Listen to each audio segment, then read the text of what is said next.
So we heard in our gospel reading Jesus say to Nathanael, to Bartholomew, "I tell you most solemnly, you will see heaven laid open, and above the Son of Man, the angels of God ascending and descending." And Nathanael would probably have got the reference straight away. Jesus is, of course, referring to that crucial moment in the book of Genesis when Jacob, the patriarch, son of Isaac, grandson of Abraham, had his spiritual awakening. Jacob, of course, is the one who later on in the book of Genesis will be given a new name, Israel. So in a certain sense, he's a kind of a personification of the people of Israel. And when we look at Jacob's life then, we get kind of a microcosm of the history of God's chosen people. But interestingly, what we find when we read through the book of Genesis and read this story of Jacob is that Jacob himself is quite an ambiguous character. He's born in chapter 25, holding on to the heel of his twin brother Esau, already from the womb trying to overtake his brother, trying to supplant his brother, at war with his brother.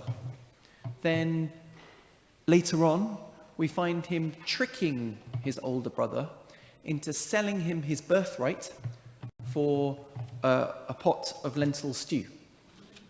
Later on, he's at it again, another trick, this time to steal from Esau the blessing that was rightfully his as an older brother.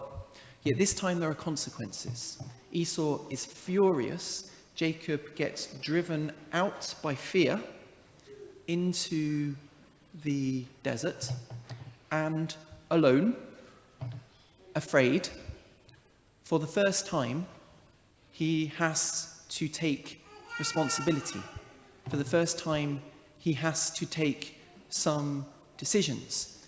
And for the first time, he comes to embrace God.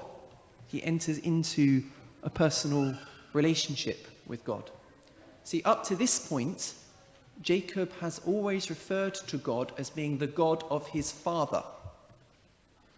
I think that's something that we can all recognize, particularly in teenagers. It was certainly true of me. For a long time, I went to church because my parents made me.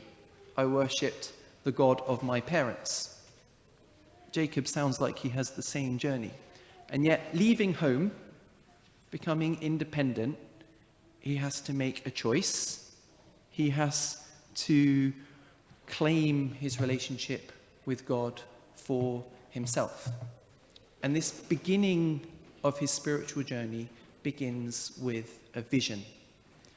In the desert, on his own, isolated, afraid, he sees a ladder joining heaven and earth with the angels ascending and descending. Jacob has his spiritual awakening. He begins a spiritual journey.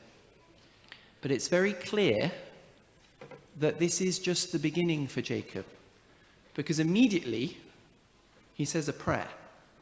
And the prayer is something like, "If you bless me, I will worship you. If you do what I want, God, I will praise you." Does that sound familiar? I think quite a lot of the time our prayer is something like that. If God does what I want him to do, I will offer my obedience to God. So Jacob needs to go on a journey. He needs to learn that God cannot be manipulated, God cannot be bribed, God cannot be seduced, because God needs nothing from us. And actually, we don't need to manipulate or bribe or seduce God, because although he needs nothing from us, he he wants to give us everything.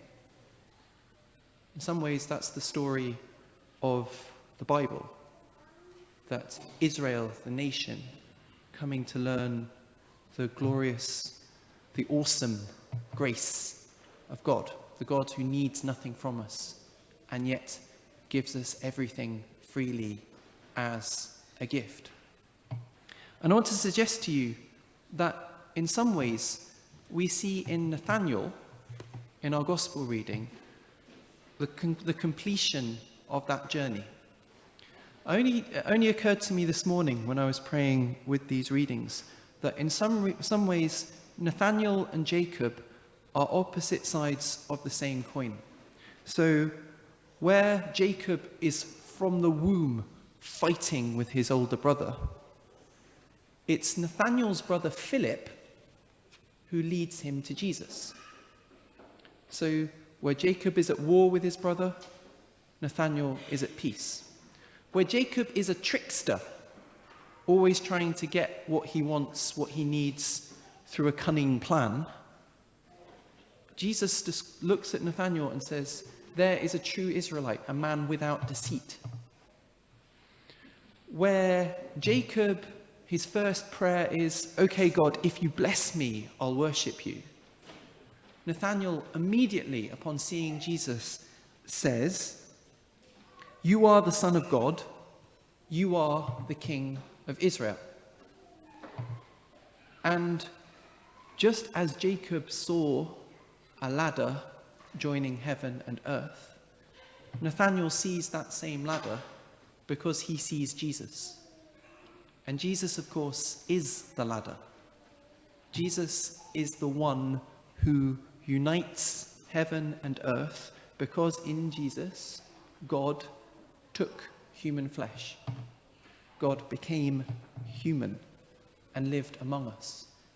And it's through the sacred humanity of Jesus, the way, the truth, and the life, that we enter into the glorious life of heaven, which we can encounter even now in the midst of the church. And this union of heaven and earth was prophesied, what Jacob was looking forward to, what Jacob was seeing in this ladder in his vision.